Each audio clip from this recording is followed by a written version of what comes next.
آج تو غزوۃ الہند پر اتنی بحث آتی ہے اور ہندوستان سے بھی اتنی بحث آتی ہے اور تمسخر کیا جاتا ہے، لیکن الفاظ، انداز، ان کی کوئی حیثیت نہیں رہے گی۔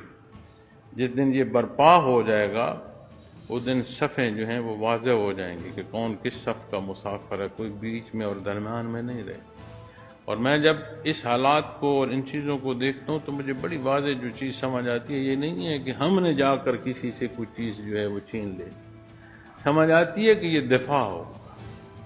اور حضرت رحمۃ اللہ تعالی علیہ دار دنیا سے پردہ فرمانے سے پہلے یہ فرما گئے ہیں کہ یہ ابتدا ہو چکی ہے۔ پہلے فرمایا کرتے تھے ہوگی۔ یہ ساری اس کی سیڑھیاں ہیں، یہ جو کچھ ہو رہا ہے نا، یہ سیڑھیاں ہیں، یہ اسی طرف ایک ایک قدم ہے۔ تو جب وہ بات آئے گی تو اللہ کریم ہمیں یہ شرف نصیب فرمائے کہ ہم اپنے ملک و قوم، اپنے وطن کے لیے، اپنے عوام کے لیے اور اپنے دین کے لیے، اللہ کے حکم کے لیے، نبی کریم صلی اللہ علیہ وسلم کے اتباع ہم بھی اس طرح کے سارے اسلام میں داخل ہوں، تاکہ ہمیں یہ مجاہد ہونا نصیب ہو۔